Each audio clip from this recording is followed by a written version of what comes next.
You're watching Lansdowne Roar, the voice of the fans. I'm Martin Prendergast, joined by Conor McAvoy this evening as we catch up with the latest in Irish football, and that includes Jaime Hallgrímsson announcing his squad today that takes on Portugal and Armenia in a week's time. So we're looking forward to getting into it. This is your show after all, and we want to hear from you, the Roar faithful.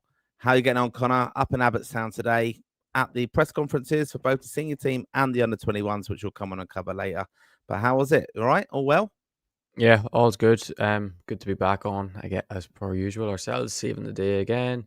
Dave is. I actually don't know where Dave is today. Don't know where he is. He's just having a day off again, is he? He's alive. Dave is alive. If anyone's wondering where Dave is, I think he is alive somewhere. But yeah, it's good to be back on. The excitement's now building again for next. Well, I'm cutting next Thursday when it starts for me, because that's when I fly to Portugal. But yeah, it's good to be back on. It's a very lot of talking points from the squad, really. But yeah, after a good night, well, I wouldn't know if it was a good night. No, I don't know what people think in the comments from an Irish point of view with Shells and Rovers. Shells obviously got a very good first point and historic point for them, first ever point in European group stage or league phase, whatever they want to call it these days. And Rovers had a very abysmal performance. In all honesty, they were very, very poor. The worst I've seen them in a long time play in Europe. So yeah, mixed night for Irish football. Yeah, certainly was. Yeah, I caught a bit of that in the pub earlier, actually, the Rovers game. And yes, a real poor goal to concede the first one. But really, while we're here, is obviously today, Jaime Hallgrímsson. This is where our faith in Irish football is restored, or we thought it would be. This is where he announced his 24-man squad that's going to take on Portugal on next Saturday week, and then at home to Armenia. We're all travelling over to Lisbon. Can't wait to catch up with the Raw faithful over there. And as I said, we always get a bit giddy about squad announcements. This is where, the window's going to open up now, and the lads will be convening, I'm sure, Sunday in Dublin, and then a big training week, and then heading off to Lisbon. And this is where we want to hear from you, the Raw faithful. Let us know your views on the squad. Who are you happy to see back? Who are you disappointed to see didn't get a look in? And obviously, we've got some sad, unfortunate injuries as well to get into a little bit more. As we said, Conor, you'll give me your full attention there. You were up at Abbottstown today. Let's just go through the squads for those who may have missed it. But here it is: Quivin Kelleher in goal, Bazunu, Mark Travers. That's the three goalkeepers. The defenders: Seamus Coleman's back, Jake O'Brien, Darrow O'Shea, Nathan Collins, Liam Scales, John Egan back, Ryan Manning, and also Callum O'Dowd is back. Midfield, again, a return for Will Smallbone. Cousin Will was back in there. Josh Cullen, Jack Taylor, Jason Malumbi's back, and Finn Azaz. And the attackers are Evan Ferguson, Adam Eder, Troy Parrott, Mikey Johnson, Casey McAteer, Chidozie Ogbene, Sammy Schmodix, and then a return to one of our favourite players, Festia Basele. 24-man squad they've picked. He did go into a little bit of detail at the press conference, Jaime, saying that Troy Parrott will be probably more in mind for the Armenia home game. So you're happy overall, Conor? I mean, there's a few notable omissions with that, isn't there? And Troy Parrott I don't get, because he said in the presser, he's going to play, hopefully he'll play minutes for AZ on Sunday. But we're not considering him for the Portugal game. We're going to consider him really for Armenia, and we're going to assess. Well, I don't get that. If he's going to play on Sunday, why can't he play next Saturday? Yeah, but is that what he's kind of thinking with that? Is just minutes and stuff, and that we have enough maybe, and probably giving away some of his tactical kind of ideas heading off to Portugal? I know he probably wouldn't start anyway, because Ferguson will start that game, but it's just a bit weird the way he just said, no, he's not going to play against Portugal. Very strange. The fact that he is going to be involved, maybe it just makes it easier to leave a lot out, because you can only pick 23 in the day. But yeah, just going through the squad. Martin, with just to pull it up again, just to go through like what we thought of it. Goalkeepers wise, I do think it's grand for now. I do think if it comes to November and Bazunu's not playing and Travers obviously he's not going to be playing unless Pickford gets injured, I think you have to bring Josh Keeley in there, because I just think you can't have two backup goalkeepers are playing 0 minutes at club level, and neither of them will get a minute between now and November, because they're not going to play in the league, and both are out of every cup that they're in. Well, obviously FA Cup hasn't started yet. And then coming on to defenders, good to see Coleman come back in. I know people give out about not, but his leadership qualities being there is interesting. Actually, what Heimer said about the captaincy, we'll speak about in a minute. Obviously, the lads are staying in there. John Egan coming back is a surprise return to everyone. Martin, to be honest with you, I'm surprised he's come back in. Same with O'Dowda as well. I'm actually quite surprised he's come back in. I didn't think he would have went with him just because of who is in the last squad. But yeah, Egan, it's good to see. He's always been a very good player for Ireland, very solid. We thought his days were done in an Ireland jersey, to be honest with you, because what was it? A couple of years ago, he had a bad injury. He left Sheffield United to get a new club because he thought maybe he could get to the Premier League again. And then he had a couple of was it Crystal Palace and West Ham? He went and tried on to try and prove it, but he wasn't ready to get back to that level yet. And then he was at Hull last season, back with him again this year, done very well, and has got himself back in the team and offers a bit of leadership. But saying that, we've lost probably our most talented player that would have been in the squad in Boston Noel, that he's got injured and he's out for 4 to 5 weeks, which is just a nightmare. Heimer spoke about that to Tony Donoghue after saying about how he could have been a real option in midfield, but I think he's a bit cheap saying that now when he had 2 games in September and not much has changed really for Boston since then. He has got better at club level. He just keeps getting better and better, but he was still in top form. And yeah, Doherty's come out, not a surprise. I wonder if he didn't get the surgery, would he have come out? And I think was it you said, or Martin, be interested if he's in the Wolves squad at the weekend. Because if he's in a Wolves squad at weekend, I think we know why he's not in the squad, and it's not because of a hand surgery. It's just an easy excuse, or to say he can rest it up early. And yeah, is there any other defense? Oh yeah, Jimmy Dunn's come out, not a surprise to me at all, to be honest. Was never playing under Heimer, was never going to play, was just really a squad filler, really, in my opinion, to be honest. I know he wasn't going to play it right back. He wasn't going to play at centre half. So that's really it. And yeah, O'Dowda coming back in, I'm sure you're delighted with that, Martin. He's a favourite of yours. But we have bad news that he went off after 53 minutes tonight with an injury. And I'm sure he must have broke the world record at this stage for the most injuries on the week before an Ireland game. It's not his fault, but every single time he always gets injured. And I'm sure he'd be absolutely gutted about it, but it's mental. But yeah, what's your opinion on them, defenders and goalkeepers? I mean, the goalkeepers, I agree with you completely. Josh Keeley, I think, playing week in, week out now, player of the month as well at Luton. It has worked out, that move, very well for him so far. So, yeah, I think he's got to be called up now. He's not eligible for the under-21s anymore, and I think you've got to bring him in. He was involved in June within the squad, so he knows the environment. And, I know we had the whole situation in June where O'Leary got a cap at long last and things, but I don't think these guys are on a future. Bazunu, it's worrying me that he's not playing at Southampton, and so he slipped down the rankings further for me. So I would definitely bring Josh Keeley in. You have to have goalkeepers who are sharp and match fit, especially with Kelleher. And let's look at Kelleher as well. He's not immune to getting these injuries as well. So it's very important, I think, that we have we've always been really happy and content with our goalkeepers, and we know Keeley what he's going to offer. So I think it's time to get him back in the squad. Defender wise, very surprised John Egan, to be honest, but I can understand it. He spoke in the press conference, didn't he, about the leadership that he offers.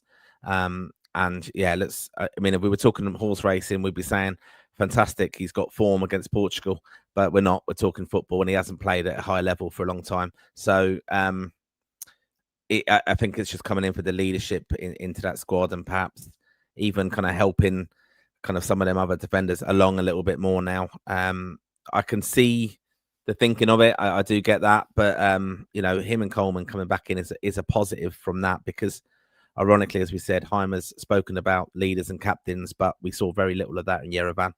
And Collins, it's a massive window for him again. I think if he wasn't captain, I'm interested to hear about the captaincy thing, as you said there earlier. But if he wasn't captain, I think some of his performance recently, he wouldn't be in that team at all. So I think he's one that we need a big performance now in Portugal, and obviously at home as well. Jimmy Dunn, I do feel sorry for, to be honest, but that's just what it is in this Ireland squad. A lot of people criticising the squad in general, just saying, "Oh God, it's really disappointing. It's the worst squad ever," and things like that. But there's very few options otherwise. We have got injuries and things, but it's not like any of our starting players, apart from Jason Knight. He's out, obviously, but it's not like any of our starting lineup are out. Maybe Brady as well, but we've dealt with that, of course, over the last window. So it's as strong really as we can be. Knight would have been a starter, but Knight would have been in there, yeah, but he's the only one. Questioning. Yeah. He was the Yeah, position we were questioning. Do we need to play exactly. someone else there? Yeah. Yeah. So it's not like we're going there. I mean, I know Troy's as well got like injury doubt a little bit, on fitness, match fitness with him. So I think overall I can understand it. I'll just flash up there again. It's quite good. I mean, it On, picks itself though, doesn't it? That defense, yeah. to be honest. Now, Yeah, it does. Yeah, Egan's not going to play. To be honest with you, they're still going to go with Collins and O'Shea, mm, whether people like it or not. It's just whether they go with a three at the back, maybe, and play Egan in the middle, which we actually have had some of our best performances with Egan playing in the middle of that back three and Collins on the right and O'Shea on the left, which they might think of. But that would just be a sense of panic. I do think if they went back to that, that mm, would be a sense of I've given up on what I've been trying to build, as Heimer has said, and he's like, "Oh, my plan was working perfectly until the Armenia game, and the progress all came to a halt then." So he's like, "Can you give up after one game?" But like, if he throws in one of them lads, if he throws Egan in the middle of a back three, that's a sense of I'm going against what I was planning to do here, because it wouldn't really add up to me if he done that. But like, I know if you put Egan in the back three, I guarantee he'd do a lot better than what Collins and O'Shea are doing at current. But we just know mm. at their best is better than his best at this current moment in time. But yeah, there's not much you can really say on that. Like, I'm happy enough with the defense. Like, I think though within the squad overall, I think defensively we're quite happy. And just before we get on to covering the midfield and the attackers, of course, this is where you have to be. Lansdowne Raw, please make sure you subscribe, like this video as well. It does help all these algorithms and all the stuff I don't really understand. But this is where it is for this international window. Now we'll be doing live shows, we'll be doing the pre-match, post-match, the aftermath, and we'll be doing our preview shows of these games coming up, where we'll predict our starting lineups. And I was going to go into it there, actually. That's why it reminded me to give that shout out, because I think Coleman coming into that squad, I would be absolutely content, without a doubt, that he will give us a solid 90 minutes in Lisbon, and how important he could be. He's shown in the past, and I mean, Heimer alluded to it in his press conference today. The numbers are good. The numbers are good. So his fitness is good. I mean, it's match sharpness with him, but I think you've got to be so organised tactically against Portugal, who are going to dominate the ball. I could see him just coming in there and leading at the back, and I think that's what even having him next to Collins there will just probably make yeah, Collins a better player automatically. I can see him doing a job there and then not being needed for Tuesday. yeah, I think it's very, very clear for me, in a sense, what way he's approaching his first game. And we're trying to compete, of course we are. But he did say as well, Heimer, that even 3 points in this window are key. If you just get 3 points, that's fine. It will go to the last game. I think Heimer just wants to be in contention, that it goes down to them last two games. And really, if you think about this, Portugal may well have been qualified, mightn't they, by the time we play them in Dublin. They might have nothing to play for, in a sense. We know Ronaldo will want to play with his numbers and stats and all that kind of thing. But, Ireland are well capable. You're basically in a playoff then, because when we do get to the proper playoff in March, that is two games that you have to win. It's the same situation. You'll have to just win another two in November if you get 3 points in this. So 3 points in a must for me, Armenia. And if you get anything yeah, more against Portugal, obviously a yeah. bonus. Just come on to the midfielders there. We want to hear your comments as well tonight. We're going to just go through our views on the midfielders, but let us know your views on the squad. Are you happy with it? What are your predictions for even team lineups, if you want to go early on that? But are you happy with this squad that was announced today? And also, we're going to look at the under-21s, of course, as well.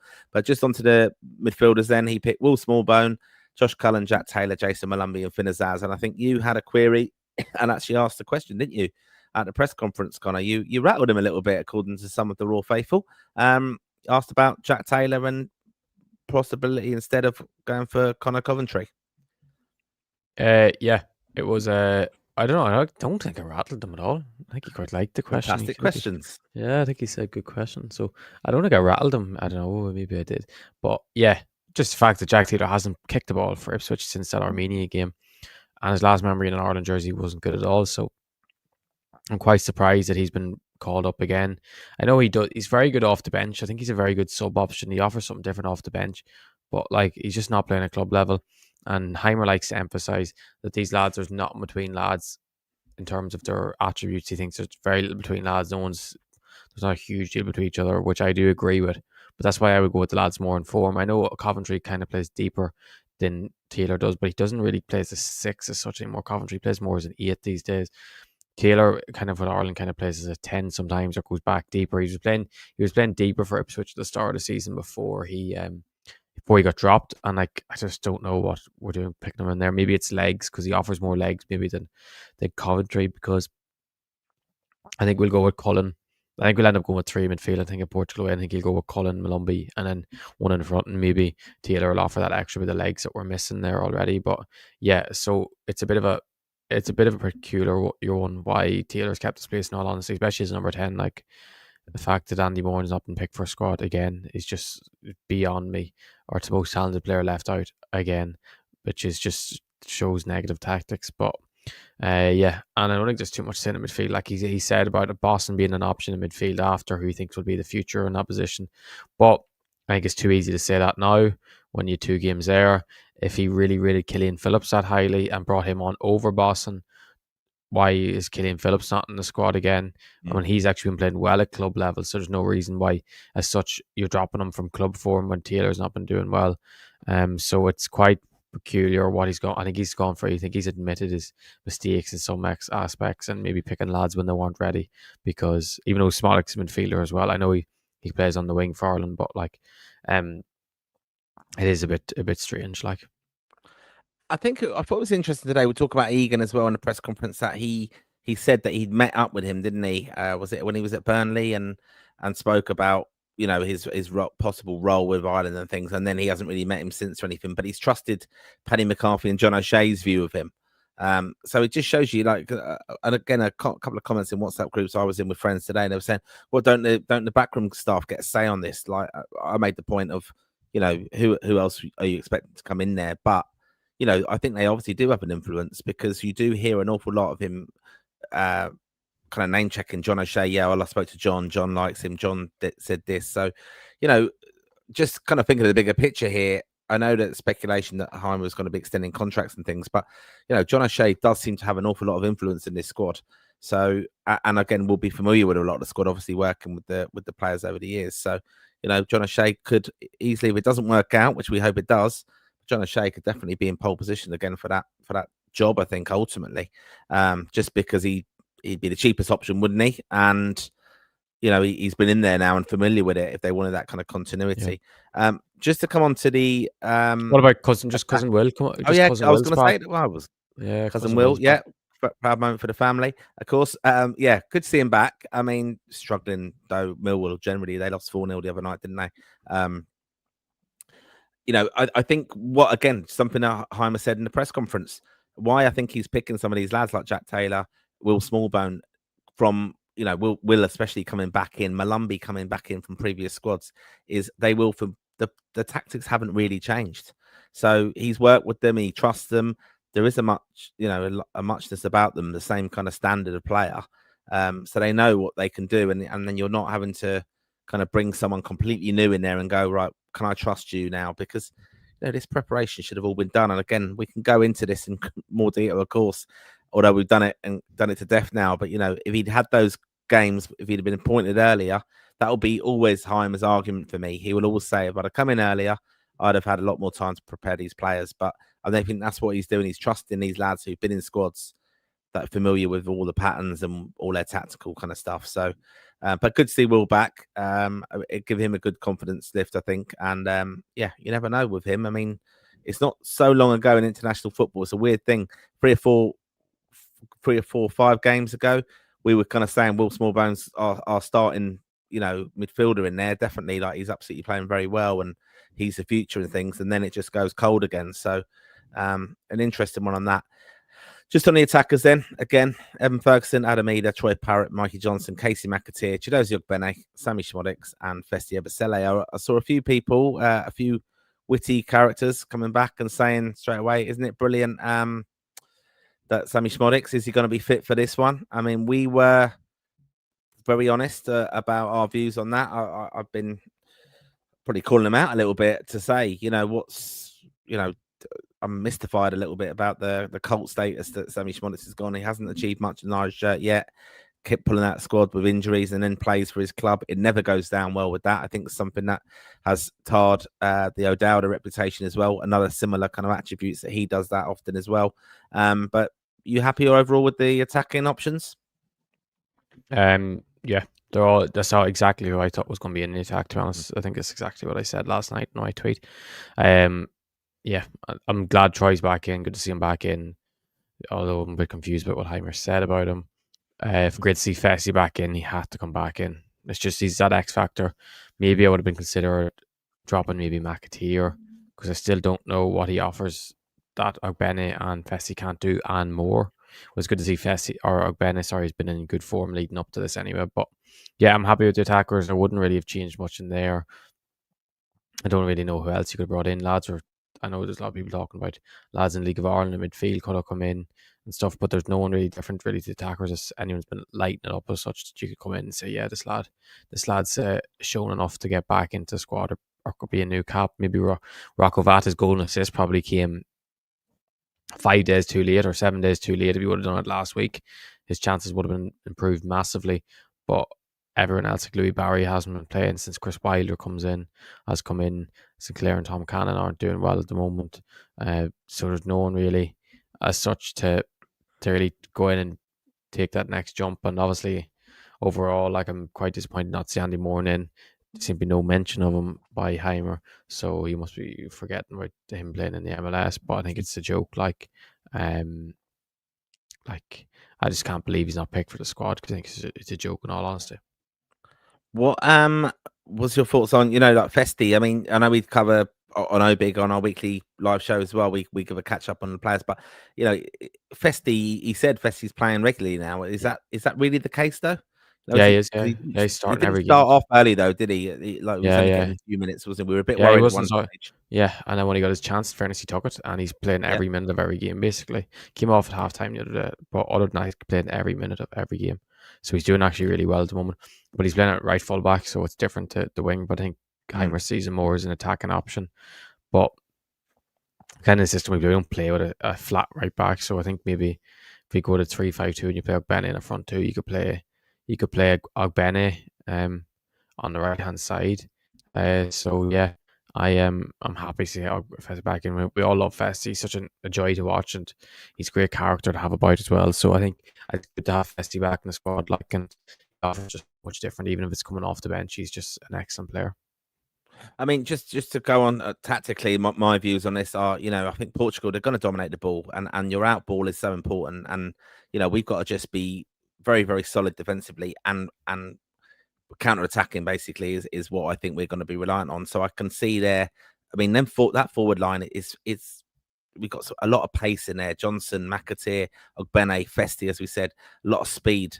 And I think that's going to be key for these games. I'm going to be really interested to see the starting lineup for come Portugal, because, I think that's got to be our tactic with that. And I think he's just going to trust those midfielders to be really, really solid in behind, and try and nick something, because honestly that's what we're going to do. I mean, I think he spoke a little bit about set pieces today, didn't he? Because this is something that's frustrated a lot of our Ireland fans, the throw-ins, and we should be a threat now. I mean, that's one of the positives, I think, with Egan being back in there. Collins, Jake O'Brien are massive, and we know that Ryan Manning has got that fantastic kind of delivery now as well. When we were so reliant on Robbie Brady, and again, that's like the Ronaldo myth, isn't it? Conor, you like that one? Robbie Brady takes everything, but now I think this is one of the things. If looking back against Portugal as well, John Egan scored against some set piece. This is so important. We have a habit of it. It's due for Ireland, to be honest, in these games. And you look back over the years of international campaigns that Ireland have played, we've always been a threat from set pieces. I think we need to really work on that now when they get into camp this week, because corners, free kicks, we have to be dangerous. You have to have that quality delivery, because we have got that aerial threat there without doubt. So I'm hoping that's going to be something that they are strenuously working on. But the throw ones are a bit frustrating. But overall, I think the squad, Just some lads, yeah. it's Just some what it lads that is, would, isn't it? yeah, just some lads left out if you're going through keepers. Obviously, O'Leary and Yeah. Keeley, but obviously O'Leary's just back from injury, and I don't think he was going to play anyway. Defenders wise, Omobamidele played 90 minutes tonight, but he wasn't going to get in, playing only 90 minutes tonight. Mark McGuinness is another one that's been involved. That's not really going. Corey and Daba maybe was a late shout, but he's kind of come in very late and probably was too soon for him. Same with Josh Honahan. He seems to have gone with your friend O'Dowda. He's gone with him over him, despite being very strange that the day before Armenia, when they picked up a left back, they went with Josh Honahan over O'Dowda. Midfield, the options you could have went with were Coventry, Andy Moore, and even like Mark Sykes could have been an option to play on that right hand side, even though we have plenty of options to kind of play on that right hand side.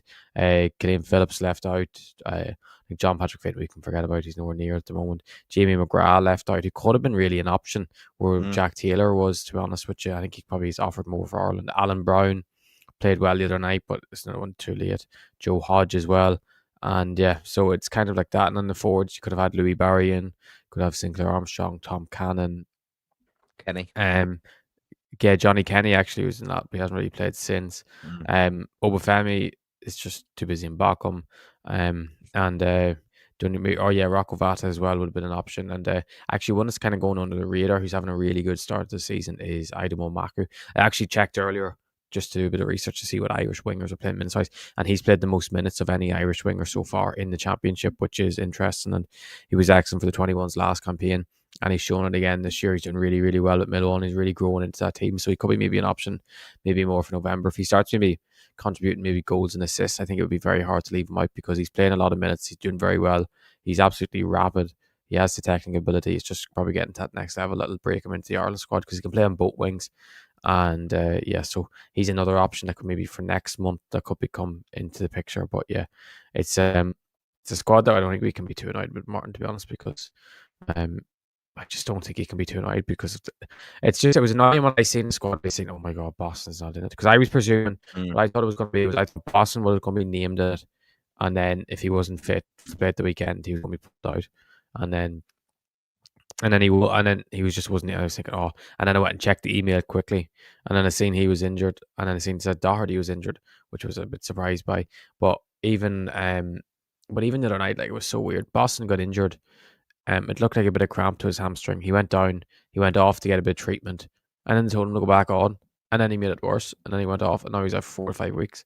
Now he's going to miss November camp as well. Like, it's just like why, if someone's got a hamstring injury, you know it straight away, and you don't risk it. Like, especially there was 10 minutes left. I know it was Everton there for, and it was 0-0, but like they just made it worse. Like, and maybe it might have only been a slight strain that he would have been out for a week or two, and maybe missing the last week, would have been straight back after. But like, it's not just Ireland fans are missing out on him now; it's Stoke fans are missing out on him for 4 or 5 weeks. Well, it'll be probably 2 weeks or 3 weeks maybe in total for them, club football wise.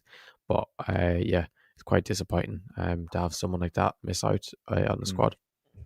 Yeah, I think that was interesting. I mean, the Heimer approach these press conferences, doesn't he? He does, a little bit of a summary first and talks about everything, and it's quite nice. I think some of the way he kind of has the 90 and all that kind of stuff. It's very club kind of culture. I think how familiar he is with the lads. But yeah, disappointed to hear that those players in particular out 4 or 5 weeks. I mean, Knight, incredible achievement to be consecutive games, wasn't it? And he only just lost that record with that injury, obviously. So just a strange one. But yeah, disappointing for him and Boston as well. We've talked him up on the show regularly. We were looking forward to seeing what he's going to do, and hopeful that he was going to get in that midfield. And yeah, to be out 4 or 5 weeks, it's just so disappointing for him, and obviously that November window as well. So yeah. Hopefully, wish more the best. Yeah. What did you think of Heimer's presser today from your point of view? Because obviously I was there. Sometimes you forget. Sometimes when you're there, you forget what questions to be asked. But what did you think of it as a fan? Because it was probably the most I've been concerned listening to a Heimer press conference. He seemed very, not really, well, sad is not the word, but he used to be a lot more energetic, a lot more optimistic. The first questions that were put to him really put him on the spot maybe, and he was shocked about how negative they were. But just in general, it was really the most negative that I've seen him in a presser. Yeah, look, I think the word defeatist would kind of come across a little bit like he just like lethargic. He was very, he wasn't massively engaged. I mean, a few comments like he's got the glasses on and stuff. I mean, that was just, looks like a professor. But I think it kind of did knock him and throw him the first few questions. Was he kind of shocked a little bit by the reaction and the disappointment online, social media and things? He was asked about that, and I think he's had such positive support from Ireland fans, and then for that totally poor performance. I mean, look, we're questioning him as well, aren't we? I was very concerned after Hungary okay, we got away with it there. We got the last minute draw, but the massive overreaction and optimism from him after that of we should have won the game and this, you know, we were very, very lucky that they went down 10 men and they had to change, and we were just able to dominate and find that out ball and find that overload and create loads and loads and loads of chances and crosses. I mean, he took that as a positive, how many crosses we had, but you wouldn't have had that against 11. So that wasn't the tactical plan. I've not seen enough of them actually doing what he's asked them to do. And then I would question their mentality, and that's why I'm happy to see Egan and Coleman back in, especially because, you know, they've capitulated against England. They've done the same thing in Yerevan, where they were started off really well first 10 minutes, and then they've just got rattled, conceded a goal, and then it's all gone to pot. And without Kelleher, it's a proper debacle. I mean, it was awful anyway. He's still optimistic. I think he's reflected a little bit like me and you, though, Connor, to be fair. We've sat back and looked at it and we've analysed the group and gone, well, hang on a second, like we can lose to Portugal and still qualify here because we can go to those last 3 games. You're still in it in this 4-game group. So, you know, and I think our faith is in the fact that these are very, very good players. I mean, I know they're championship players. I thought that was interesting when he said, you know, we're not Premier League players, but still we're competing against other nations who have 1 or 2 really good players, whereas we should have more than them and more experience as well. Keller, her Champions League winner, you know, Collins being talked about as going to a top 4 club in January, you know, really highly rated now, not performance wise at the moment, sadly, but we've got some incredibly talented players, and we've got some brilliant attackers. Evan got the move that we were longing for, so there should be positives. I mean, Troy Parrott, he could come back and have a massive influence on this as well. So I'm still with it all. I have lost a bit of faith in Jaime, though, because I think some of his squad selections here are very inconsistent. You know, even like the likes of How O'Dowda has been picked and then they've not picked him, and you pick someone else who you've left out before and called up, and then you're starting them over them. I think very inconsistent, very worrying for me, his squad selections sometimes, and doesn't make sense. Yeah, just on, because I see Nick has said it there in the comments. Something that I was worried about, I've actually said, I don't know if I said in the stream or it was on the Roar Plus video when I was speaking about it, and I was so, it just epitome just hit me that he's going to go away to Portugal and play 4-4-2, and he's going to put O'Dowd at left back and Manning on left wing, or vice versa. And then Johnson, well, it wouldn't be, it'd probably be Ogbene, but like that would be just, I think that's just inviting pressure on when if you went in with that mentality. And like, yeah, as you said about the Premier League comment, like we do have, like, he was like, if the Premier League quality had been, like, thing is, Darrowshire would have got to move back to the Premier League if he didn't sign that new big contract. And we all know it was money. Money was the reason setting up his financial future, which we didn't have an issue, is why he stayed at Ipswich, because even Heimer said that he's like, oh yeah, he'll definitely get a move like somewhere. And like, even Smodics, we all thought maybe would have, and we all thought Azaz would have, and Knight would have. Like, there's a lot of lads who are really on the verge, or like, if they went up to the Premier League or their club got promoted, for example, to the Premier League, they wouldn't be sold. They'd be still kept in the team, and we considered me and parts of it.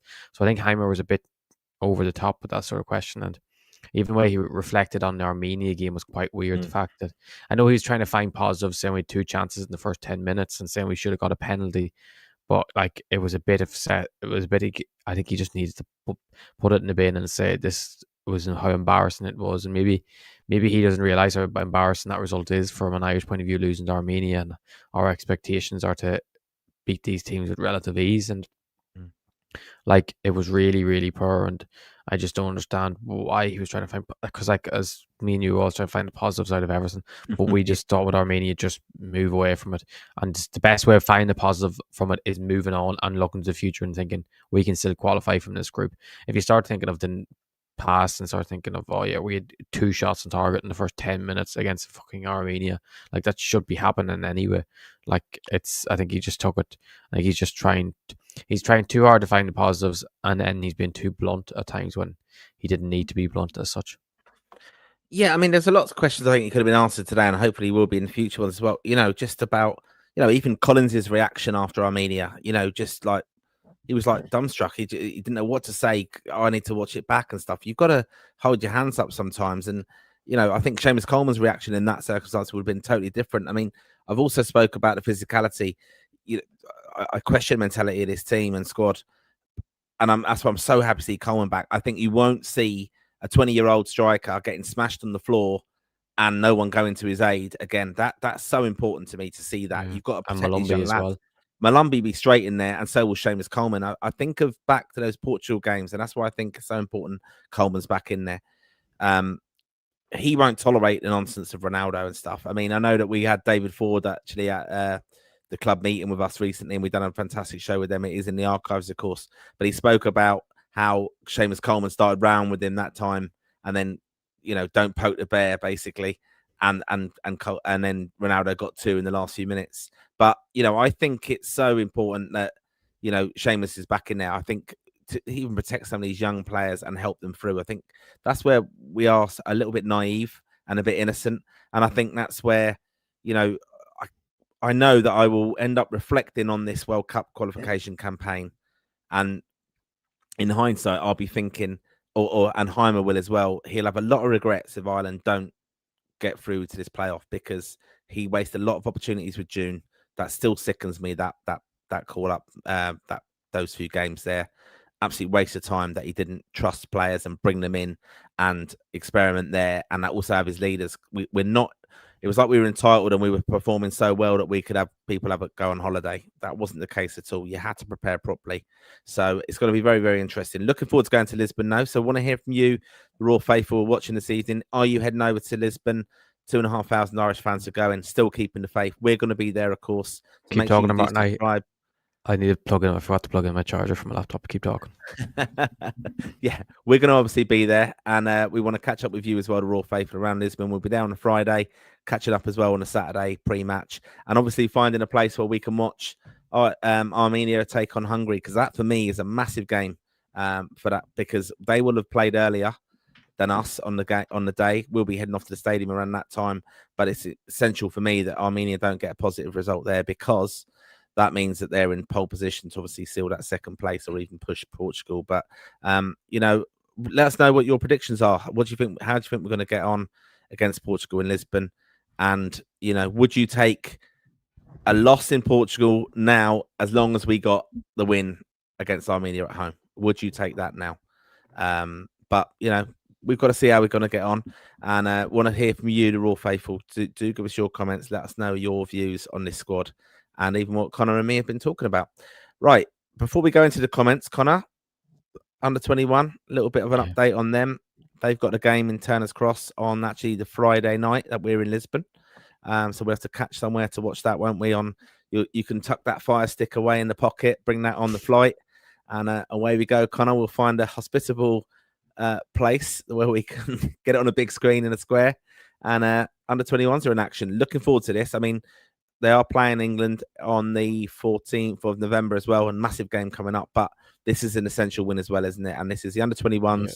Jim Crawford announced his squad today, and that was as follows: Johnny, Maguire and Walsh as goalkeepers, Abankwah, Devaney, Graham, Murphy, Akagbu and Slater as defenders, Romeo Akachakwu, Lipsiuk, McCarthy, James McManus, Mullins and Murphy in midfield, Ayinde, Hakiki, Conor Doherty, Mason Melia, Michael Noonan, Marco Mahoney and Rocco Vata all in action for the under 21s, and that's on Friday the 10th at Turner's Cross. Tickets are still available for that, so if you're not able to get over to Lisbon, or you're traveling Saturday morning and you're in the Cork area, head down and support the lads before heading off to Lisbon, or watch it on TV or whatever you're doing. Happy with that squad? Yeah, I'm sure it's a prize. Is it your first ever Risk London member to be called up to an Ireland 21 squad, is it? We had a meeting this evening, Conor, and I asked that question, and apparently Anthony Stokes was a member of our club. So maybe he wasn't. Maybe he wasn't a member. Maybe he wasn't a member. I don't know if that's absolutely 100% true. It could be, actually. I think it might be. But look, no, really delighted that James McManus, club member, season ticket holder of Risk London, sits in front of me at the games. We had a good crack with him actually before the last game at home, before the Hungary game, because he's been going for years watching Ireland. So absolutely delighted for him making the squad, and I know his family are really proud of him. But fantastic, he's on loan obviously at Sligo at the moment from Bowes, but yeah, brilliant lad, and wish him the very best of luck. But yeah, happy to see that he's made the squad, and it's good overall. I think it's exciting. Yeah. I'm surprised James didn't get in the last squad, to be honest, because he's been in great form for Sligo all season. So I'm surprised he didn't get in. Last time I know, Andrew Wogan's out for injury. Cian Dillon isn't in it, but he's actually joined Torquay United on loan today. I don't know if you've seen that. So it's in the National League pretty good. South. Yeah, Yep. it's probably a good loan move for him. It's only a month, I think. Harry Vaughan, I think, is out for injury because he hasn't featured for Hull first team or for 21s as of late. And Freddie Turley is out as well for them lads. So yeah, I think the big talking point is Owen Elding and Jack Morehouse still aren't in. They've left a space available for Jack Morehouse just in case his passport and I think it's just the FIFA documents to be fully submitted. I think they're waiting on whatever the last bit of approval to come through, which is supposedly very, very close, and it could happen before the Slovakia game. So they've left a spot open just in case he can come in before then, which will be a massive help to the squad. Owen Elding's thing is very long and drawn out because of citizenship, and everything the FAI can do is done, everything Sligo Rovers can do is done, everything Owen Elding and his family can do is done, and it's just a waiting game. They just have to wait and wait and wait until his citizenship is accepted, and it's one of these things that can just drag out and be very, very annoying for all parties. Like it's ridiculous that you have to wait like this. There should be some sort of form that like FIFA can sign him off to allow him to play at this stage, because it's just crazy in all honesty. But I can understand why certain countries used to take advantage of the rule and used to just get lads and give them. I think Portugal used to do it with Brazilian lads, and Qatar used to always do it with the Brazilian lads, just get them over and get them nationalised. And within a couple of years of living there, even England, I think, used to try and do it with lads coming through academies. So yeah, but it's a very strong squad. A lot of talent. The pity it's only the one game, because a one game window is not great for everyone. It doesn't give everyone a chance maybe to get their opportunity that they might deserve. But it's going to get a lot of fans excited. Turner's Cross is always a very special place for the 21s. They had good memories there. They've had bad memories, hopefully more good than bad. And Slovakia is going to be, you said, the second toughest game in the group.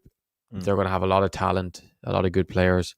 But you think at home we should have enough to get 3 points with the talent we have on display, because there's a lot of serious talent in that squad that play a lot of very good football. You could play with three at the back, or you could go with a 4-3-3. There's a lot of talent in that squad. So I'm very hopeful they can get 3 points against Slovakia and then head into England in Birmingham in November with both teams. Maybe England might have played a game less, but both teams will be unbeaten, and it's sort of a top of the table clash which would be a great tie in all fairness. But this is the most important thing, to have to get through Slovakia, who are a very good side with a lot of good players, and I'm very happy with that squad, in all honesty, with you, Martin, because I don't think it could ask really for much more of that squad. Obviously Leon Oniende is in for the first time from Ipswich. I think he's been very impressed with him when he's seen him play, and I think Randy Eagle Martin obviously is at Ipswich, and he's been impressed when he's training with the first team and been on the bench a couple of times.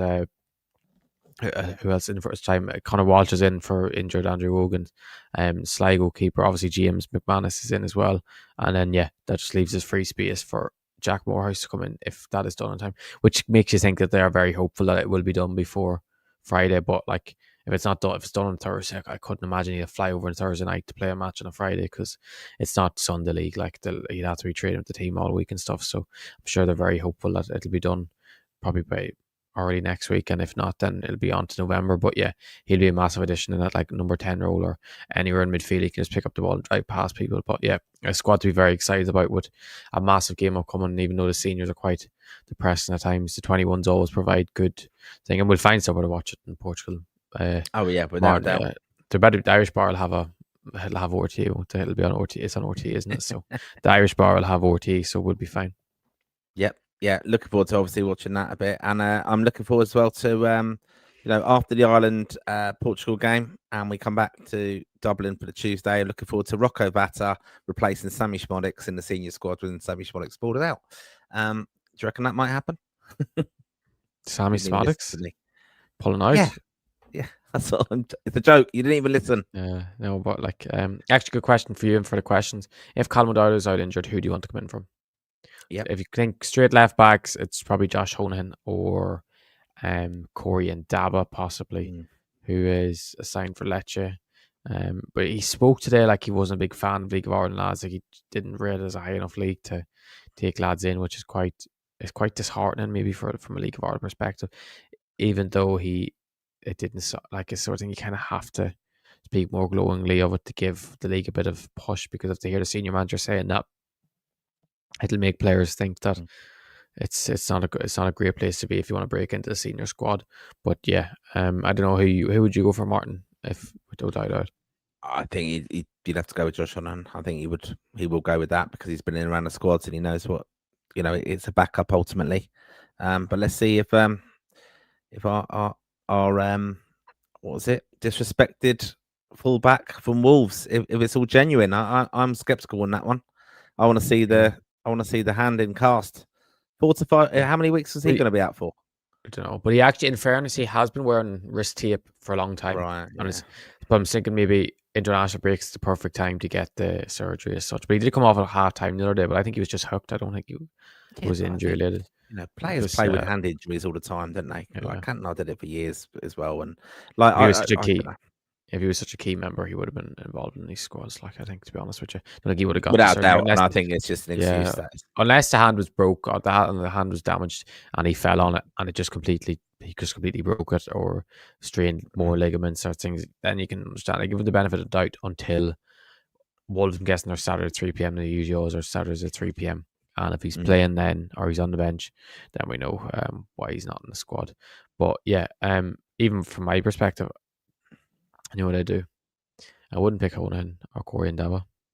Just pick fucking Andy Moore and put him in the squad, for fuck's sake. Right, mate. I can't believe you didn't say that today. When you're there asking the questions, you should have an Andy Moore on your chest. Because you may be like, he'd be like, go like that. Because he'd be like, I've got a question for you. Yeah, it is. He'd be like, all the lads are so similar. There's a lot in between them. He's doing well, but I'm like, have you what? Just put your glasses on and look at who's better at football. Andy Moore's a million miles ahead of these lads. Like, yeah. So I'm disappointed he's on the squad. Get your Fire Sticks provider. Why don't you bring him a Fire Stick next time? The one that Apple TV. One of your ones. All right. Who do you think? Genuine question. Who watches Irish? Who do you think watches more like football? Me or you or Homer? Yeah, good question. Who do you think watch? You. Has to be me. You should be Ireland manager. No one. No way he watches. No way he watches more football than me. I'll be your assistant. I need to do like a week in my life of just watching football matches and put it up on social media after. Yeah. How many games? You can, you can do that. Have you seen that Footballogy, which is a little app? You can kind of log games you've actually attended. Yeah. In your life, it's brilliant. Like so, but I need to do ones I've actually watched. Yeah, but you could do it. Yeah, you could do it. Imagine you did it and just went, I'm not going to actually attend the games. It's ones I watch, and no one will believe it. It's physically impossible. Not enough hours in the day.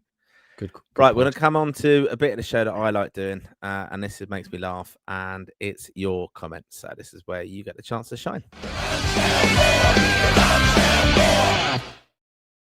And keep them coming in. We're going to go right to the end. As long as you're chatting away to us, we'll be here. So that was our take on the squads, senior squad and under 21s, obviously announced today. Looking forward to those games, as I said, and make sure you have subscribed and follow.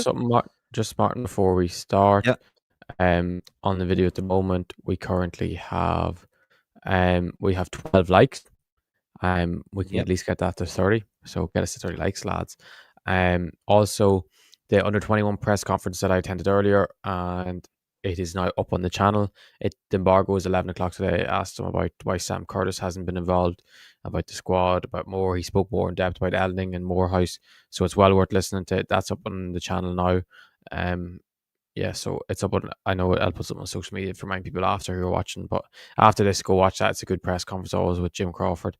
So yeah, if you're going to want to go watch that, that is up on the channel, just to let you know. And yeah, vote for us in the awards, by the way. We forgot to mention that, yes, Martin.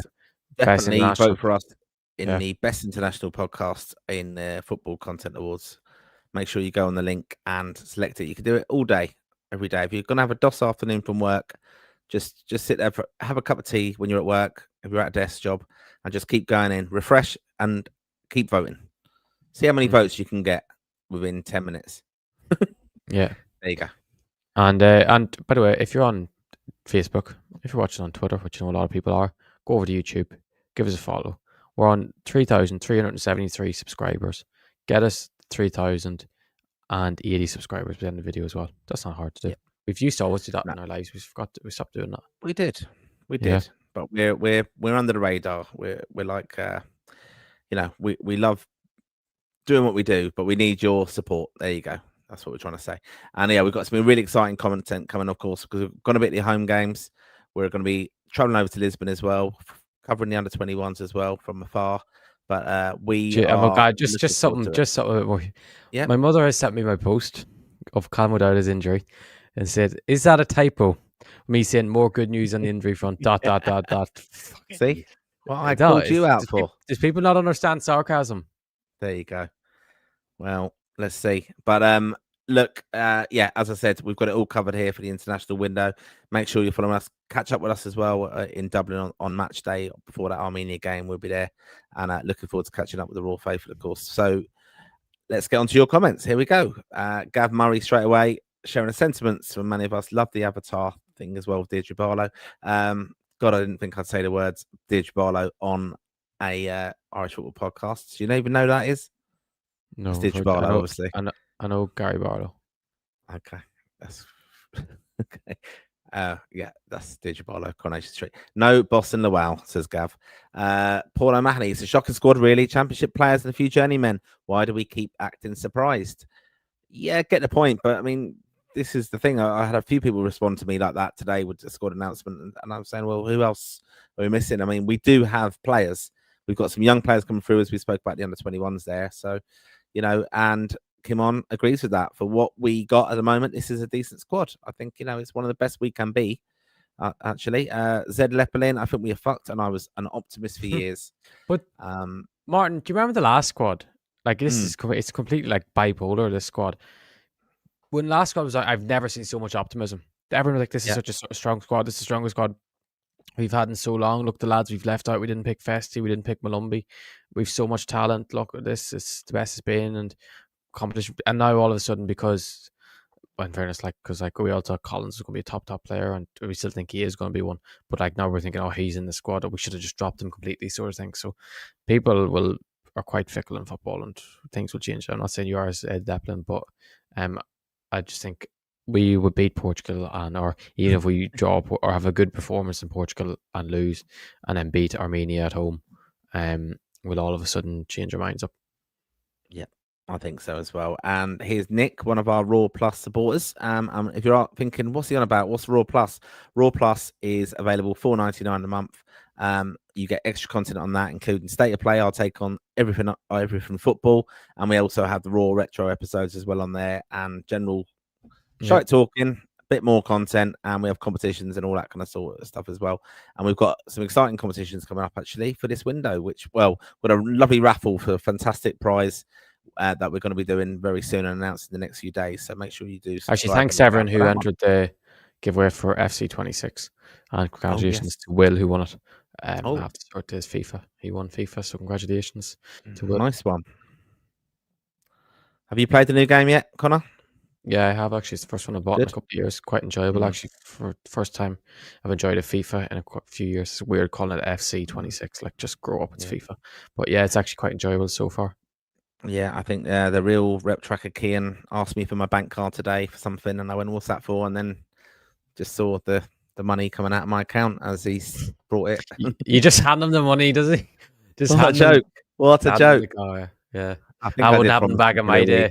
You get a slap in the arm if you ask. I think I said to him, that's a birthday present then. So anyway, very happy. And he's very happy, obviously, James McManus, who we met at the Ireland Games in the squad. So do give him a follow, Rep Tracker Key on Instagram. He's often said, you don't ever tell anyone to do that. So there you go.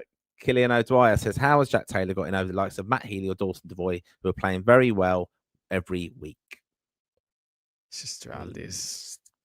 I was going to say playing in the championship is a couple of levels above the league for him, but he's not playing in the championship. Yeah, he's not playing. But yeah, I know, like it's like I'd love to see them lads in, but it's just probably because the levels championship is it could be better than the League of Ireland, in all honesty with you. But it's just the reality where we're at. Like them lads aren't going to get in whilst they're playing in the League of Ireland unless like Rovers or Bows or something qualify for the Europa League, like Fire and Forest are doing, and start doing really well. Like, yep. Okay, I think we're being set up on this one. Laser says Callum O'Dowd coming off injured after Knight and Lowell. It can't go on like this, can it? You have to answer that, Mick McCarthy. Yeah, It because you have the can. English accent. Yeah, you have the English accent. I can't do it. English accent. There you go. Right, downtown 1-2-3. Had the staff learned anything? Should be 6 midfielders named. Is Coleman or Taylor match fit? Egan is a good call. David Cahill Yeah, they are also, match fit. Yeah, they are match yeah, they fit. are match fit. Yeah. David Carl says who comes in for O'Dowda now. Went off injured this evening, but not confirmed yet if he's going to be out of the squad or not. I mean, he still has got a week and a bit, hasn't he? Any idea who's on a standby list? Garcia McNulty? Question mark. No, I don't think it'll be anyone that hasn't been involved before. It'll be someone that comes in that's been involved before. Jimmy Dunn. No. It's got to be standby, hasn't he? Yeah, but like you said Josh Honahan. Josh Honahan. Oh yeah, no. I'm just no. I'm just speculating. Just standby. Yeah, Josh Honahan for left back. Yeah, but generally standby list. Who would be on it? Oh, Jimmy Dunn. He said Conor Coventry is very close to making the squad. I don't know if Johnny Kenny will be on it again over. Kenny will be. What is Louis? He doesn't seem to fancy Sinclair, though, does he? He did. He called him up in March when he liked him, and he seemed to really like him. But obviously, he just hasn't done well since the club level. But I think that last 21 squad, I was thinking earlier, so much talent was in that squad, and none of us really been promoted to the first team already. Boston hasn't played. Abanqua didn't play. Rata has played 5 minutes. Morn he played 10 minutes on the Rhyme, or maybe 20 minutes if you add an England game as well. Like, a lot of them lads should have been getting a lot more time. And the reality is, when Kenny first came in, when he fast tracked Power and Edam, Knight and Malumbi and Conley, when in fairness we didn't have the options, we had to fast track them. They benefited so much from getting them games when they weren't really ready. Like, and I think is probably Morn and Sinclair and Boston and Garcia McNulty and Abanqua are all more ready now than when them lads would have been when they were fast tracked. But it's just because we have the options there already. But like, I just think a couple of them lads should have been given the chance. And as you said, Heimer should have got the job earlier to take them risks. Yep.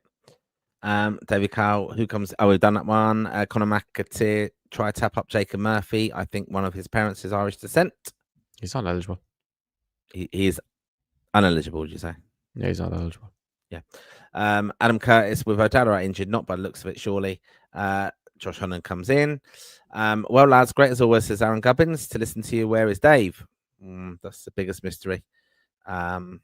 We just say when Dave's not here, he's having a day off. That's all we have to say. Yeah. He said, actually, Aaron, if you really want to get a bit of Dave, he did say he was going to do his own reaction video. So send a personal message and saying you really want to see Dave do his own squad reaction.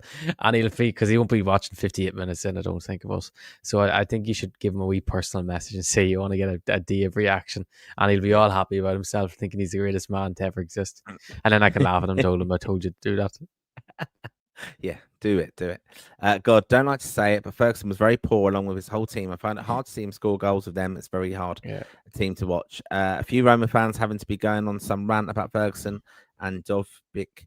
Did you see that Roma missed 3 pens in a row? Dovbyk twice. Fabio Capello had harsh words with Ferguson and Dovbyk.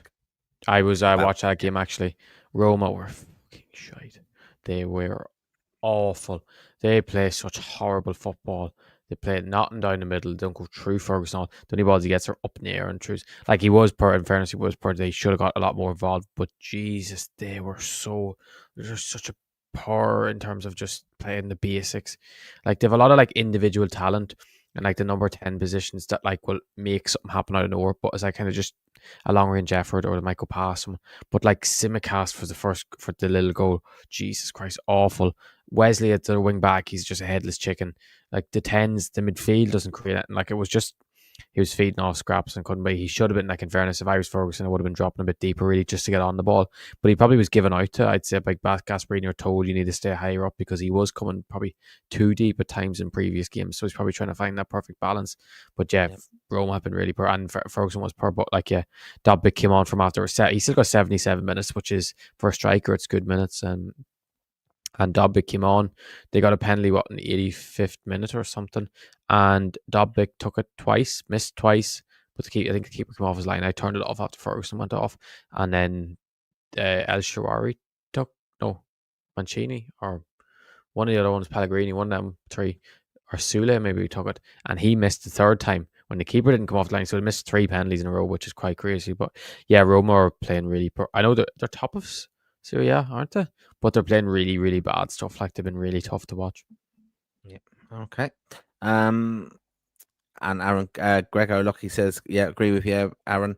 Ferguson and Roma were poor tonight again. Ferguson has only one club goal scored in nearly 2 years, which is mad, even with all his injuries. But he does score for Ireland. And this is my theory on this is, like where I always say we always struggle against teams where they have one top class player and he seems to be the one who scores the goals. I'm hoping against Hungary and Armenia, it's going to be Evans stepping up. That's what I said. That's why, even though I said it was before the Armenia game, which was back for, I said we were going to qualify for this group because we have the best striker in the group. Because I still wholeheartedly believe that. Yep. Aaron Gubbins, hope Omo comes in if her dad was out, or Corinne Darber. Martin Fitzpatrick, how you doing, Martin? Thanks for your support as usual. Great to see Coleman back, real leader. Nick also agrees. Watched a bit of that Roma game. They look proper shite. Ferguson was poor but didn't get much help. Dobbik was also useless when he came on. Dobbik is just, but the thing is, Dobbik is just useless. He just is a useless player, in all honesty. He's just useless. Like, he's a decent finisher in fairness, and he's big and physical, but his first touch and link up play and all is just dreadful. And Aaron also says to Greg O'Loughley, completely agree. Very worrying. Don't see it coming. Very poor. He is, and being in the right place at the right time, needs to be in the box immediately.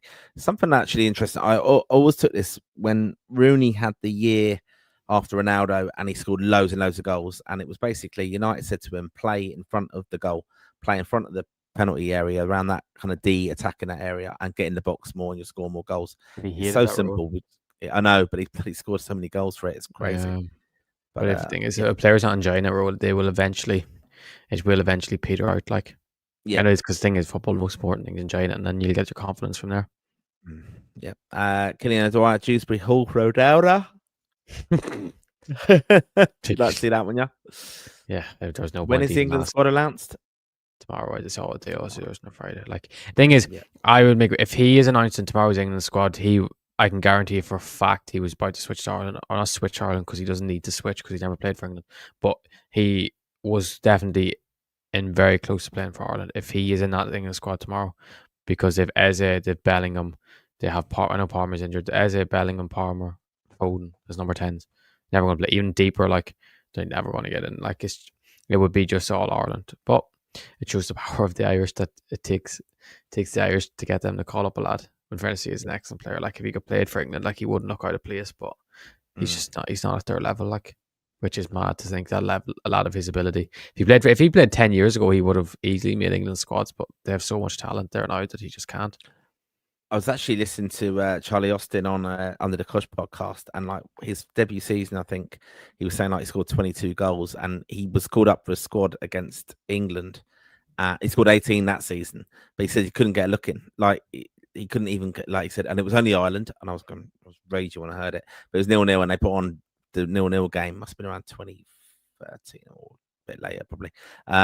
But he said Jamie Vardy had scored 5 goals that season and got a cap, and he goes, and that was his real good chance to get there. But it just shows you, it's mad, isn't it? Like, he actually said it.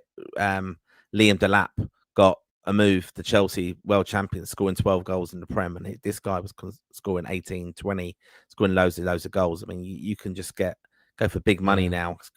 Football's just changed so much. It was different positions. Like, England were so strong striker back then, but they don't have, even though they had somewhat, obviously, when Lampard and Scholes and Gerrard, but the depth they have in midfield now is ridiculous.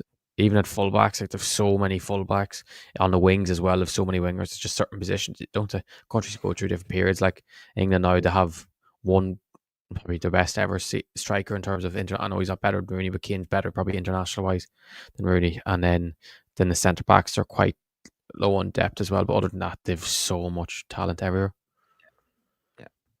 Downtown 123. Surely the centre backs have to be looked at. Egan, O'Brien, and Scales should be in contention. Either struggling. Was Conor in contention, has to be free in centre midfield.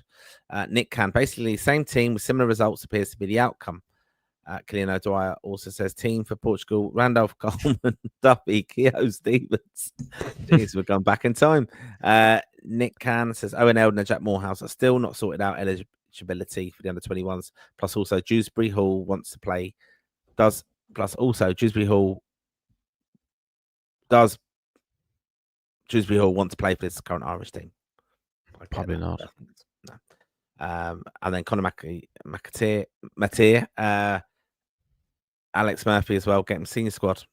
No, he's not playing. He's playing with Newcastle 21s and stuff. I know he's on the bench in Champions League and stuff, but you can't pick a lad. He's not starting really for the 21s. Like Jacob Slater's starting over him, so it's a bit too soon to say that. And Joe also says Dewsbury Hall will never play for Ireland. So time to stop mentioning it. Greg O'Loughley, will we potentially go with 3 centre backs versus Portugal? It could explain the inclusion of Egan. Yes, I said, yeah. Does he please split the centre of a back 3 for Ireland with O'Shea on the left and Mr. Collins on the right? Actually, when I think back to even France at home, do you remember I was on about that 3-5-2 formation? We played, I think the only player, I'm trying to think, maybe within that squad would have been Doherty, I think, played on as the left wing back. And was it who played on the right hand side that day? I'm just checking here now. Martin. Sorry, I'm just gonna go through it now here. When we drew or we lost 1-0, we had Collins on the right, we had Coleman as the right wing back, and we had Doherty as the left wing back. And I'm just looking at the squad here. The only ones that aren't in the squad now that were there then are Doherty and Knight, obviously both for injury, and maybe you will have changed them personnel wise. But I think that could be what we might end up going with. I don't think you can play Coleman right wing back, but can evolve the ball. You go into a 4-4-2, so you wouldn't really be pushing up that high. And when you have Ogbene there's not too much to worry about it. And then obviously Knight's out. And while obviously Bazuni played nets that day, but obviously you're upgraded by bringing in Kelleher. Okay. Nick Can, MLS Irish-based players are like the League of Ireland players. They're outside for Ireland.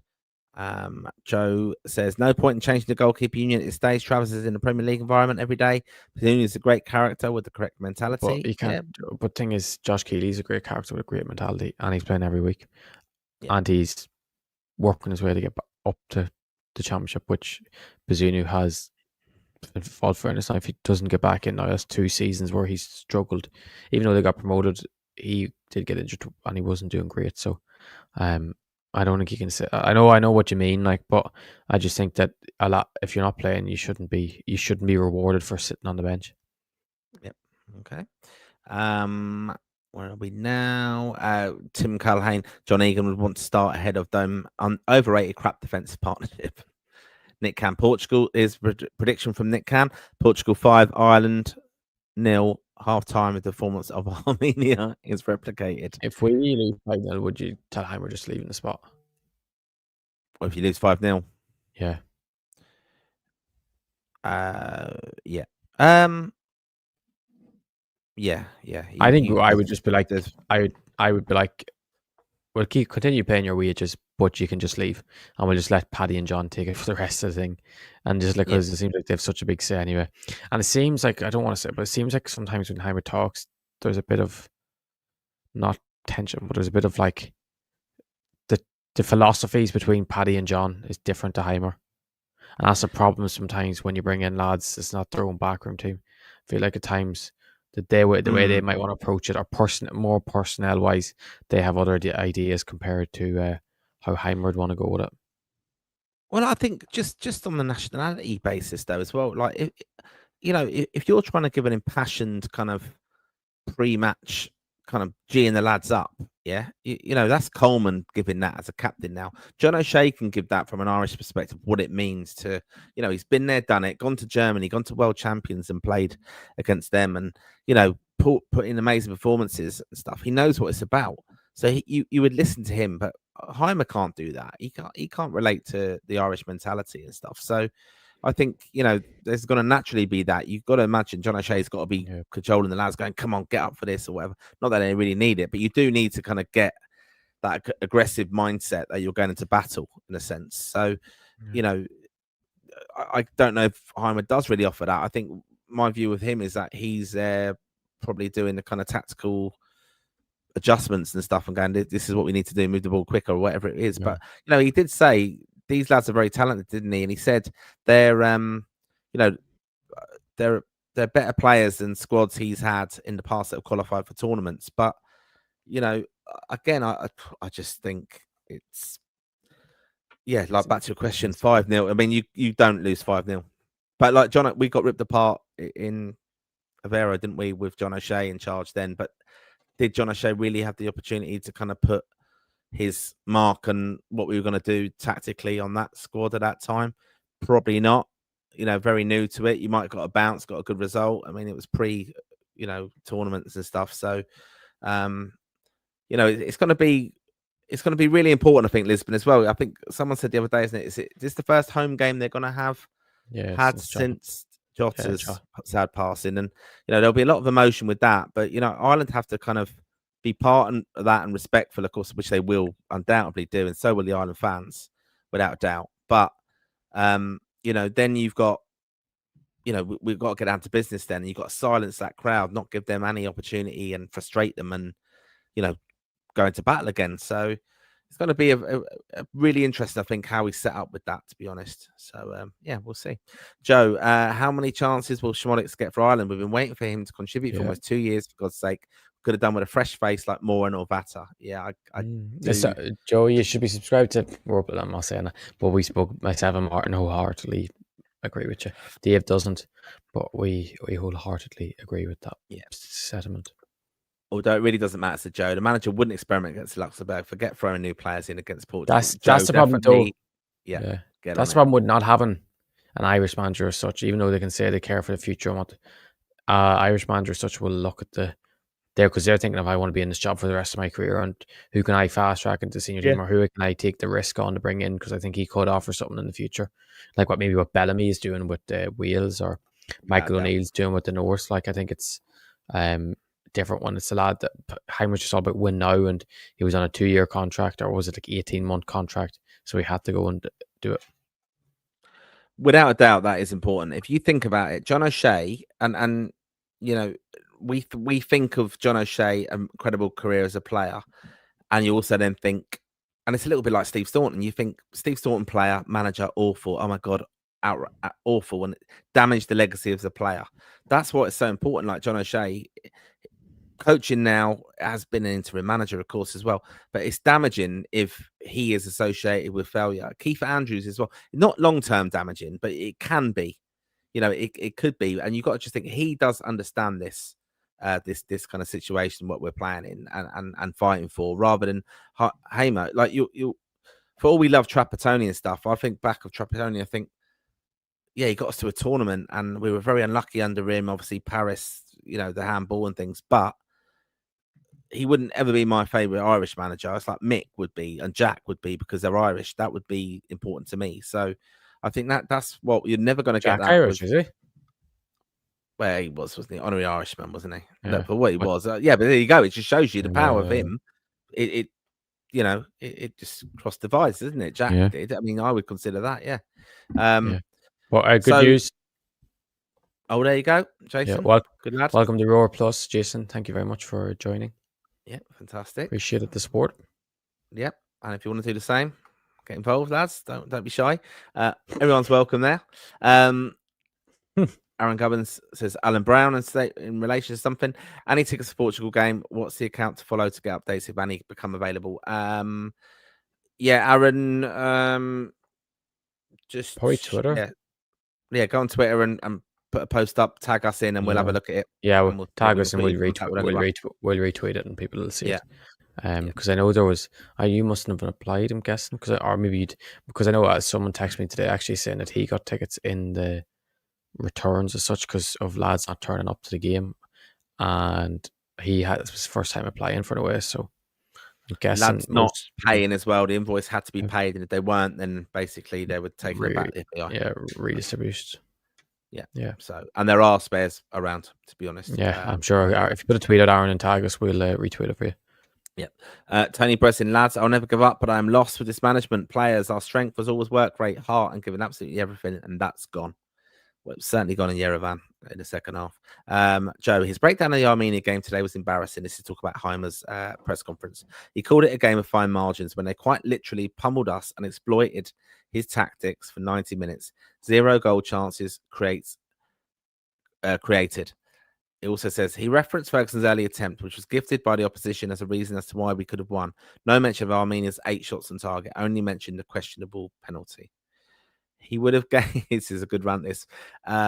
He would have gained respect if he openly admitted it was a shite game in every aspect from himself and the playing squad. Instead, he tried to shift the narrative as if we would forget it 1 month later. There's a lot I agree with in that, to be honest. Nick says he's going to bench Festi and play Manning and Schmodix on the wing. Aaron Gubbers, I suppose it would be a NB for you in Lisbon to get No bother. It'll be no bother. You to get an interview with CR7. Just say your rep tracker. That's it. Yeah. That's Is that the aim? Is that the aim? Yeah. Keith Morrell, I cannot see any positives so far. I've been a Roma fan from back. And then it ends. Tony President, lads, I love your faith, but take a big, deep breath and realize we are gone. No leaders and no midfield. I pray I'm wrong, and hopefully you will lash my comments when we qualify. Yeah. Good man, Tony. I did actually see today. We will chat about this, of course, in a future episode of Lansdowne Raw. World Cup prices come out today. Ticket prices. Yeah, I see that. Outrageous. Anyway, but yeah. Anyway, we'll have to discuss that in future. When we get there, we'll worry about that. Aaron Gubbers, obviously, we all know that Portugal are stacked with world-class players, but in your opinion, who are their top three most crucial players? Portugal's. Mm. Good question. Very good question. I don't know. I like Neves. I think he's very good. Neves and Vitinha, but Neves missed last night's game against Barcelona. He was injured. So I don't know if anyone knows if he's out for the Ireland game or not. But Bruno is for them. He is top class for them. Yeah. Bernardo Silva is very good for Portugal. But the thing is, Ronaldo scores the goals for them, doesn't he? Nuno Mendes is definitely top 3. He's unbelievable. Best left back in the world. I said Nuno Mendes, Bruno Fernandes, and take your pick between Vitinha and Joe Neves. Yeah. Because it's just there's too many good players. That's the thing. They're an incredible side. Yeah, and that's not even you have not even mentioned Delo. Shut up. AX_2. Advantage Ireland if he's playing. You're dead right, Joe. He's trying to pull the wool over our eyes. He said Festi is back as he's playing games now. He played 3 90-minute games before the last camp. Lol. Greg O'Locky, yeah, lads, I take this is in relation to I asked a question. Would you take a loss in Portugal to guarantee 3 points Tuesday against Armenia? And he said, yeah, he would. Yeah, AX_2. Where is Sam Curtis? Good question. I asked Jim about it in 21's presser, and he's just not picked him. He just wants somebody playing first team football again. But if you want the full answer, it is on the video that's now live on the channel. Okay, there you go. Make sure you go and check that out after you've finished watching us. Aaron Cubbins says as well, shows you how bad we have been in the last few years that Jeff Hendricks got 79 caps. Hard to believe Knight and O'Shea and more have so many caps. I'm surprised Jeff Hendricks actually got. No, I didn't. Not surprised that he got that many. I'm just surprised he has 7. I didn't realize he had that many caps for Ireland. In fairness, he had some good times, some bad times. I think when he had his bad times for Ireland, he never really was like a disaster. Like you wouldn't know it would be a disaster. You just wouldn't have known he was playing. He used to just hide in the pitch and used to never get involved. But he was such a strange player though. Like he was one of these that. Like brilliant hype and good performances at times. But then I remember he played a pre-season once and he played a bit further forward and he scored a few goals in pre-season and everyone was going, I remember being so optimistic, think that's where he's got to play for Ireland. That's brilliant. That's the future now for Ireland. He can play there. He'll be such a threat. He'll score loads of goals. And, again, it's my theory on this as well. Sometimes with some of these players, we remember them for moments. And, Ray Houghton, moment 88. Ray Houghton, 94, moment. John O'Shea, Germany, that moment, yeah, they couldn't have those moments. McAteer is another one, but our moment with Jeff Hendrick was him hitting the crossbar. That just shows you the levels. That was it. That was the moment, and on the back of that, well, it is Euro 2016. You'll remember him as probably our player of the tournament. Yeah, but still, I probably expect a bit more. A bit harsh that. He did have a lot. He just didn't fulfill it after Euro 2016. Yeah. Ask Derby fans, and they'll tell you he's the greatest player of all time. I didn't realize how much Derby fans love Jeff Hendrick. They all say he's like one of the best players to ever play for their club. When he was at his best at them, he supposedly was. He was good. I mean, he scored lots of goals, didn't he, and stuff like he was, but he just flat Lost. He had in a lot of Ireland, talent, and maybe it was again the players playing within Ireland, and maybe what he was asked to do didn't actually play to his strengths in that squad at the time. Maybe Gregor Lockie, I'd say he would. Just what he would have been one probably would have benefited a lot if James McCarthy would have stayed fit. Yeah. Again, another one though flatter to see, didn't he? In fairness, injuries really but killed his career. He's still under contract at Celtic, I think.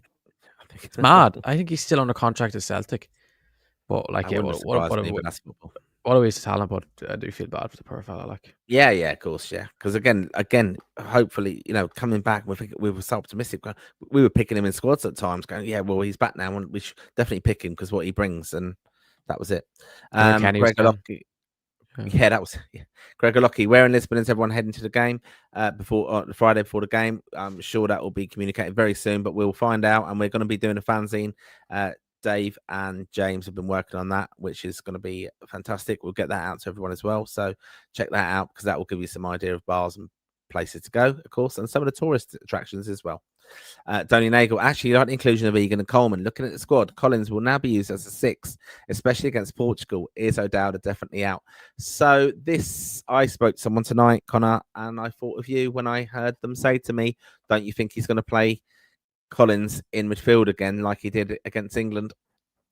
And I cringed. Did you tell him that he didn't play? Did you tell him that he played in? He didn't. Anyone knows. Technically, if you look at the starting lineup, he played midfield, but he didn't go into. The only time he ever went into midfield was for kickouts. That was it. Every time Keller took a goal kick, he would go up and he'd play up and he'd go up there, and so then technically he'd run back into a midfield position. But when we didn't have the ball, he just went in the middle of a back three. He did not play in midfield. It was bollocks. He played in midfield. He did not play in midfield at all.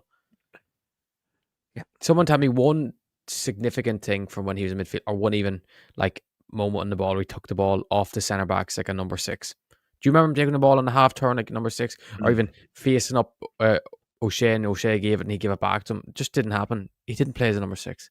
No, he's not quick enough in there. Anyway, Keith Morrell says, Jesus Christ, we were shit. Nick says, why do people want him to play as a 6? Collins, of course, he turns like a bus. Collins, I mean. Baylor would prefer Egan start. Don't think Darrow Shane Collins is working just yet. I think it is in a way, but just they've had really, really poor games. And then Keith Morrell, Vitinha, João Felix, Ronnie, God help us. That's just talking about the incredible talent in Portugal.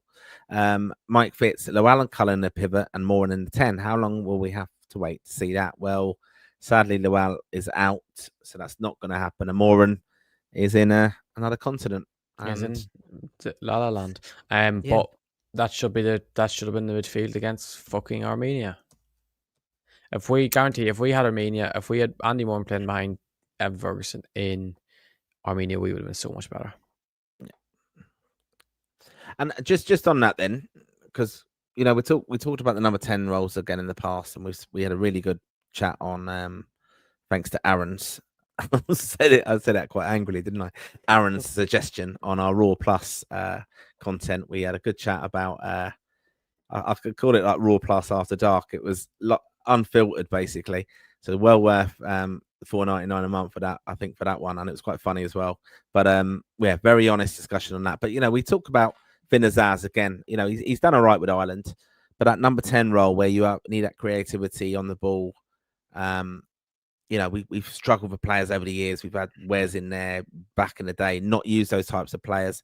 Andy Rees, another one. Jack Byrne. We need a lot more from Finn Azaz, don't we? We need a lot more from Schmodix if they're ever playing in that role. I know Schmodix, to be fair to him, hasn't been played there, but you're talking about Andy Moran. Go on. He's not good enough. No, but Andy Moran, you're talking about Andy Moran. Yeah. No, I'm saying that's where your view is Andy Moran is that player, isn't he? Obviously. Yeah. He's the best academy player I've ever seen from an Irish perspective playing in England before. At an academy level, he's the best I've seen, and there's a reason. And you don't magically just lose it when you win a senior football. I know physically, obviously, he's not it's like number 10s in the Premier League, like physically, but he has the ability. International football is a different game, and Yeah, he's playing in still in a very good league in America, and people are just crazy for not wanting him in the squad. Yep. Okay. Baylor says Devoy is levels above any League of Ireland midfielder. If any League of Ireland player other than Josh Honan gets a call up, it should be him. Tony NLA. Hi lads, how you doing, Tony? Hi lads. Ireland is not going to qualify for Heimer Halgrimson picking players whose careers are coming to an end instead of blood in the younger lads is just frustrating. At least give Ndaba a chance for fuck's sake. They're not out of it yet, though, are they? So I can't. That's why he's not going to change. Yeah, It, to be honest. yeah. Conor Coventry is robbed, to be honest, says Nick. Baylor would like to see the lad in Syria A, meaning Ndaba, to replace O'Dowda if he can't make it. Aaron Gubbins says Sewell it was. Yeah, he missed a penalty. Oh, okay. Yeah, sorry. Keeping around, I'm a Roman fan and they've been worse than puke. Ferguson needs to go to a club like Forest with Ange. Loads of goal opportunities just to get him scoring again. I see a little bit of Chris Woods actually in Everton. Oh, stop it, will you? Chris Wood is crap at football. He had one unbelievable season. That's great goals, but he's a crap footballer overall. That would rattle you. The Salah version of strikers. Get him in. Get him in your thing. Get him in your dream team. I told you. Never get Chris Wood. Every time he scores, you should give me a euro. Kick up the arse, prick. Right, Aaron Gubbins. Evan should be looking at Haaland game. He barely touches the ball, but doesn't have to. He scores the goals. Most of them are simple, but just poaching around the box and being there at the right time. Yeah, and being aggressive. Evan should be making that clear. Yeah, but he's playing in the most creative, one of the most creative teams. So and Haaland, the thing is, Haaland can do it all. He just doesn't have to do it all. Like that's why Haaland is so good. He just has all the attributes that you can't give him space anywhere really on the pitch because he's fast, strong. He can link up. People underrate how good he is actually as a footballer. Yeah, of course. And AX_2 with the Birmingham City logo there. The layout will have a field day with O'Brien or Coleman, and don't get me started on the things Fatina and Nevers will do to us. I think Rafa Leao's injured at the moment. I think Leao's out because I looked. Well, he didn't play in the last. Well, he didn't play in the last squad for Portugal. I don't know, maybe he mightn't have been picked, but against Hungary they played Neto on the left, and then against Armenia they played Joe Felix on the left. And actually, Leao made his return the other day. So he made his return 5 days ago. So he mightn't be in the squad still. I don't know what they'll go at the left because they've like Conceição. So it is interesting. I don't know. I'll check here if Joe Neves, because Joe Neves will be a big loss. Like I know they still replaced Joe Neves with unbelievable, but Joe Neves and Vitinha, like, is probably the best midfield partnership in the world. Maybe De Jong and Pedri's better, but like they're just as good as each other. Like, but Nick also mentions, because I mentioned Nuno Mendes is one. While you're looking that up, I'm just going to remind everyone watching this evening of a favour we have to ask you, which is to support the pod. We were nominated and made the final for the Football Content Awards taking place on November the 20th. We need your vote. You have to vote now. Only got a couple of weeks to do so. But click on the link, select International Podcast and choose Lansdowne Raw. You can vote as many times as you want. It really does make a difference to us. Lovely picture there of me laughing at Conor and Dave. Dave must have said something funny, or I'm amazed that that's Dave actually. He's actually on one of our Lansdowne Raw shows. He is still all involved in the show, just to let everyone know. He's not gone anywhere. He's there somewhere in the background. Yeah. And he'll be doing his own video reaction show because he likes doing that. But Aaron, make sure you give him a text. I know you'll give him a text. Yeah, do. Definitely do. So as I said, we've got loads of content coming your way. International window will be opening now on Sunday. Looking forward to that. When the lads meet up, we'll get all the videos from the FAI, of course. And I'm sure there'll be a few withdrawals in the meantime, sadly. Lots of changes. Football is that way, of course. But looking forward to heading over to Lisbon. We've got you covered here on Lansdowne Raw. Make sure you subscribed. Follow us on all our social media platforms. Follow Conor at Rep Tracker. Follow me at LRaw_pod and at PrenDM. And also Dave on Facebook Make sure you're following us on Instagram, all the social media platforms. That's what we've got you covered for our videos and clicks and all that kind of stuff. But we want to hear from you, the Raw Faithful, most interactive Irish football podcast out there. Thank you to everyone who's contributed tonight. Conor, thank you for your fantastic insight. Well done heading off to Abbottstown, rattling Heimer, having a good chat with your mate, Jim, and giving us all the latest news from Irish football and the squads announced today. But we're on the road again, following Ireland around the world. Let's keep it the faith, is what I would say. We're still going to go into World Cup, aren't we, Conor? One word, are we going? Yes. There you go. Right, keep the faith. We'll see you soon. Thanks for your support.